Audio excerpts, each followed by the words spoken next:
Hello and welcome to the Medical Sales Podcast, and I am your host, Samuel.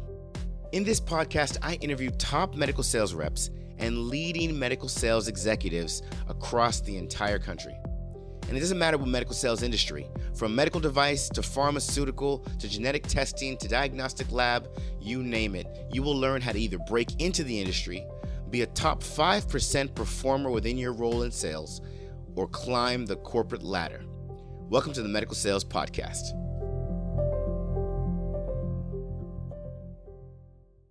Hello and welcome to the Medical Sales Podcast. I'm your host, Samuel, and today we have with us another special guest, and he goes by the name of O'Neal Ford. O'Neal is a diabetes sales specialist and sales trainer for a very large medical technology company in the nutritional division. This is one of those episodes where you're really going to learn something about a field that you might want to consider getting into. So as always, we do our best to bring you guests that are doing things a little differently in the medical sales space. I will not say any more. I'll let you enjoy the interview, and I really do hope you enjoy this interview. Hey, O'Neal, how are we doing today? I'm doing well. How are you? I'm fantastic. Why don't you tell the audience who you are and what you do? My name is O'Neal Ford. I'm a diabetes sales specialist and district sales trainer. Diabetes sales specialist. So break it down for us. Diabetes sales specialist, is that falling in the realm of pharma or med device? Give us a little bit more understanding about that role. Yeah, this role particularly falls under a med device in the endocrinology space primarily. We have a product to the market that supports patients that are managing their diabetes, whether they're type 1 or type 2, kind of help them make better clinical decisions when they're managing their therapy. Awesome. So is it you and a team? Is it you and a territory and you're the only guy out there? How is it set up? Yeah, so in my current role now, I work with another rep in my territory in the Pacific Northwest region, and we call on two different call points primarily. I'm the diabetes sales specialist. I call on endocrinologists and endocrine specialists generally, and then my colleague calls on primary care providers. And we share the same product, but we have different call points generally. Got it. And it's all around glucose monitoring, the devices. Yes, that's correct. Awesome. So, it's interesting to see that you're also a district sales trainer. Tell us a little bit about what that means as far as your role as a diabetes specialist. Yeah, so there's two components primarily.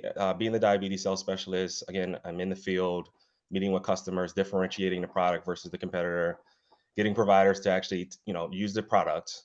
And then as the diabetes sales, the DST position, the diabetes sales trainer, the district sales trainer, essentially I kind of am the conduit to new training initiatives in the territory for my colleagues that cover the Pacific Northwest. And so if there's new individuals that are added to the team, I kind of am the touch point to kind of support them as they're being onboarded. Mm-hmm. And then for the individuals that are currently on the team, again, I kind of help support my manager as well as a sales team to kind of unroll new initiatives. Awesome. So does that mean you're maybe helping conduct interviews for new hires, things like that? I actually don't do an interview. I don't do with onboarding or any of that. I just kind of support new hires after they're selected. Got it. So strictly training. Correct. Awesome. Okay. So let's talk about it then as a diabetes sales, since you're a diabetes sales specialist and a sales trainer, you would absolutely have some ideas on what makes a great sales rep. So let's be very specific about it, right? So your med device, you call an endocrinologist. Now, are you ever in cases? Is it strictly in the office? Give us the rundown. Yeah, so it's good. So primarily, the endocrinologists that I meet them in their office. I have a territory that spans primarily the most of Western Washington down to like the Portland, Oregon area. There's a couple of touch points that vary from endocrinologists as well. So endocrinology primarily is my main call point, but in between endocrinology and primary care provider, there's an array of different providers that kind of manage type 1 and type 2 diabetes. Mm-hmm. So in general, there's the CDCES providers, those are the diabetes education specialists. They vary. They're not primarily just endocrinologists. They can be pharmacists, physician's assistant, nurses, call them as well in their office. And then I also support other ambulatory care practices, primarily pharmacy practices, primary care practices in between those two major call points. So got it. Mm-hmm. So then you're not ever going to the hospital. This is all office based. Yeah, this is primarily office space in the endocrinology clinic. And I mean, in some cases, some of the clinics are inside of those larger hospital buildings, but essentially they're all clinics, usually outside of the hospital health system type of environment. Awesome. How long have you been doing this? So I've been in this particular position in the diabetes space for almost a little bit over a year. Mhm. Prior to actually being in the diabetes space, I worked in a different division of the company in nutrition, where I had a much larger territory and sold different nutrition products to pediatric gastroenterologists. Yeah, that's I've been in about 2 years total with this particular company. Awesome. So would you say then that your day starts at, I don't know, 8 and ends at 5, or is it different? Yeah, the day usually is pretty. I try to make long days. I believe that sometimes it depends on the call point. The morning may be better, the evenings may be better. So generally utilize the entire day from 8 to 5 to kind of meet with customers. The majority of that entails just meeting with them in offices, educating them, giving them the resources that they need. Got it. And how often would you say you're working outside of work hours? That's a good question. It varies. If I have a speaker program or dinner program that's later in the evening, I tend to do those a lot. Mhm. I would say about a little bit more than what I'm normally expected of, but it ebbs and flows depending on what I have going on in the territory. I try to do out of the box approaches to meet the provider, so really it just changes over time. Absolutely. Yeah, So it sounds like your role almost mirrors a biotech or pharmaceutical sales role. Would you agree with that? I agree. Yeah, So let's talk about it then. So you have one person on your team, so you're just a team of two, and you guys manage the entire territory, that's correct. But inside of a larger district with other reps as well. right?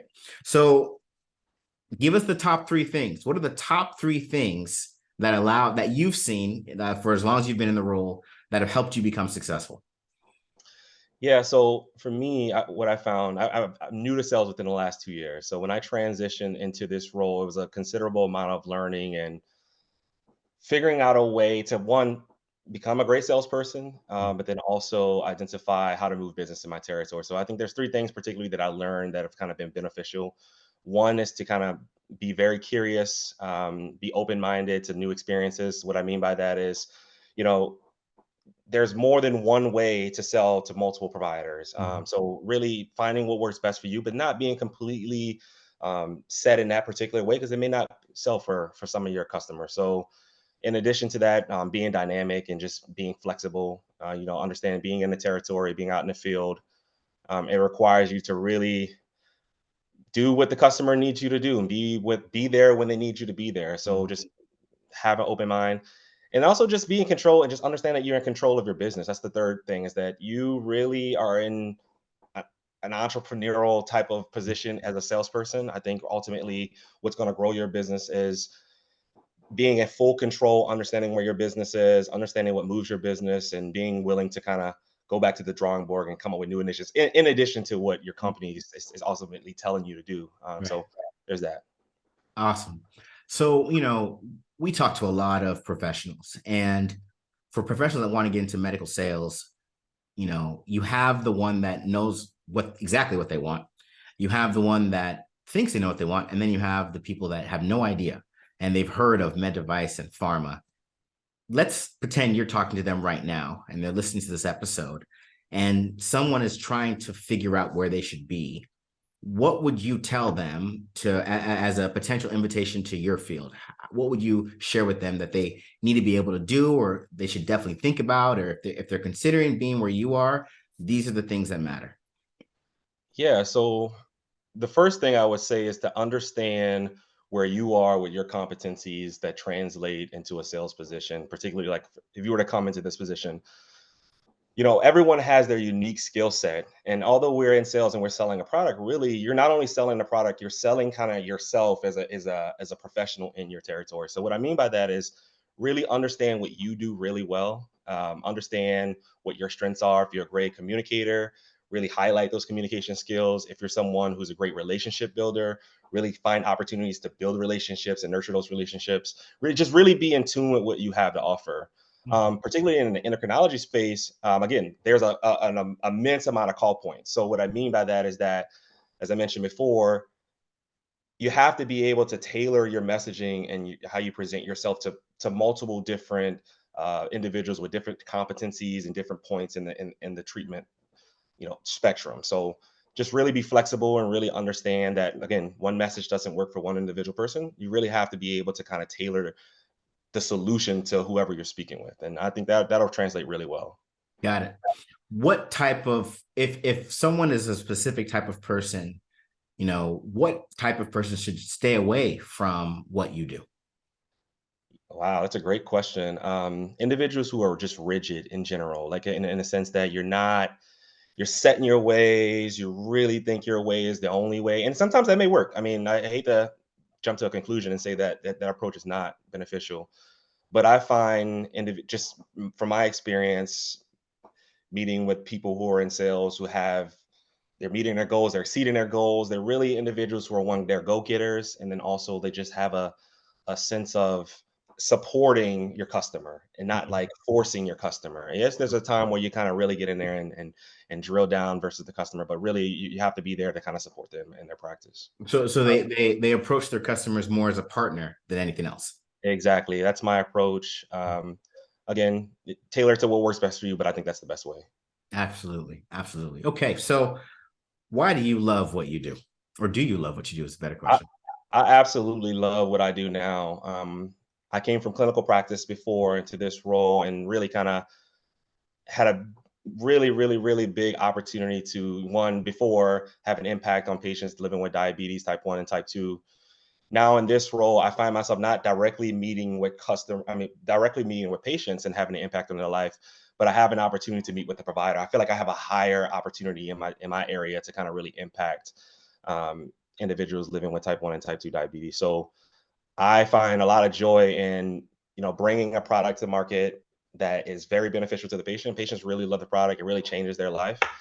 And that really is the reason when I like drive home on those late days, like you mentioned, at 6 or 7 o'clock, 8 o'clock, coming from a dinner program, I'm like, okay, I have some Mhm. impact in my territory. So that's good. That is awesome. And just for those in the audience that might not be clear on what glucose monitoring is, give us a little, I guess, a little of the science behind what is that? Like what's going on with a patient that requires your device?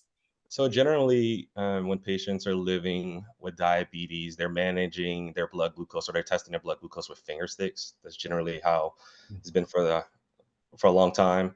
It works for some patients. I think now that we have technology where patients can wear a continuous glucose monitor and then also kind of get that information without having to prick their finger. Mhm. I think that's really impactful. One, for patients, it's very painful to rely on finger sticks, and it also Mhm. is just a tool that they can really use in a number of ways. That's amazing. Amazing. And as far as how do you make it all work? Does this job take the majority of your time? Are you able to have a social life? How do you make it all work? No, this job is really, quality of life is really good, particularly in this position. I find myself, doing my job. Like I said, I enjoy being in front of my customers and speaking to them about their patients. I don't. There aren't many days where I'm working really, really late, but if I do, then I enjoy it. So I do have a really good life outside of work, and I really do. I've been in situations before where I didn't have that, and now that I'm in my career now, I really value being able to have that work-life balance. So That's awesome. In this space, medical sales, a word is always brought up that I think everybody has to be successful. And that's resilience, right? It's resilience because it's not always going to be easy street. You're not always going to be able to get access to that provider or even to that office or and do what you need to do for that account. So what's your life philosophy that allows you to get up every day and even when things aren't working out, still give it as much energy as if they were?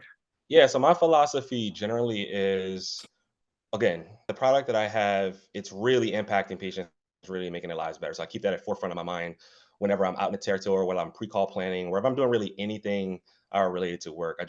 I'm always looking for opportunities to kind of push the bar a little bit more. And really what made me be so confident, just you really understand your product, understand where your product fits, understand where your product works, understand some of the challenges. And I think once you have that mastery of your product and you care about your product and where it fits in the therapy, I think that just kind of propels you to kind of want to do more, really want to build relationships and continue to kind of push the bar a little bit in your territory.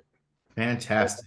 Yeah. Is there anything else you'd love to share with the audience about why they should or should not consider diabetes specialty in med device?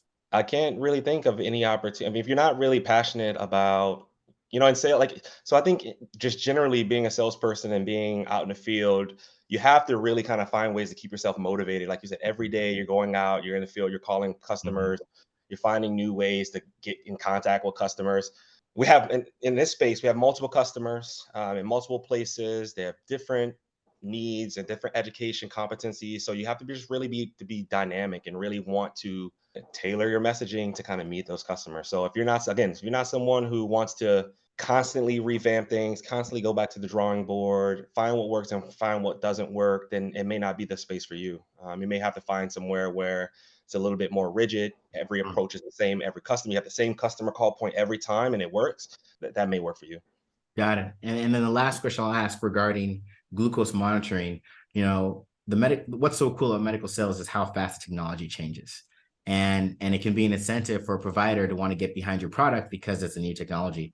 What have you seen in the endocrinology space? Would you say that it's a completely different world than a few years ago, or is the technology moving slower, faster? What's your experience? Oh, yeah, there's a lot of new innovation in the endocrinology space, whether it be injectables, whether it be continuous glucose monitoring, whether it be some of the providers that are actually taking part in care now. I think if scopes of practice are changing, new providers are coming into the space, they have new responsibilities. That's really exciting, right? I mean, there's a lot of dynamic, it's constantly moving, it's constantly changing. So I think I see that the scope of this particular field of sales is continuing to grow, and I'm really excited about that. Fantastic. Awesome. All right. We have one more thing to do. It's called our lightning round. Are you ready? I'm ready. All right. I'm going to ask you 4 questions. You have less than 10 seconds to answer. Sounds good. All right. First question. What's the best book you've read in the last 6 months? The best book I read was the autobiography of I don't The You got me. Oh my goodness. Oh my goodness. autobiography of, hmm, who did I read about? I'm sorry. It's the autobiography of Ricky. That's not so the reason I kind of that's not the name of the book. Was the autobiography of Ricky Henderson, the baseball player for the Oakland A's. Okay. Okay. I've never read that one, but it was it good? It was really good. I'm not really big on baseball, but I really love his story. Kind of being one of the best leadoff hitters, having the Yeah. most deals, all of those things. So it's Yeah. good. The A's. Yeah. Yeah. Okay. I might check it out. All right. And then what is the best TV show or movie you've seen in the last 6 months? Oh wow, the best TV show or movie. I rewatched Curb Your Enthusiasm the first few seasons. I always think that's really funny. I know that's an older show, but That no, that dry humor gets me every time. I know yeah, I actually like that one. that's cool. All right, best meal you've had in the last 6 months. Oh wow, that's a great question. I'm from New Orleans, so I had the opportunity to go back home and Mm, I ate etouffee, gumbo, everything. So all of that, anything mm. that's from home, I love it. Now, was it home cooked or is it a restaurant you went to? It was at a restaurant. It was at a restaurant, but it You was got good. you got to give us a name. For sure. Oh, wow. Can't think of it now. Yeah, you got me If again. he remembers everyone, it will be in Yeah, the yeah, show you can notes. message me. You can message me. Okay, and then last question: what's the best experience you've had in the last 6 months? The best experience.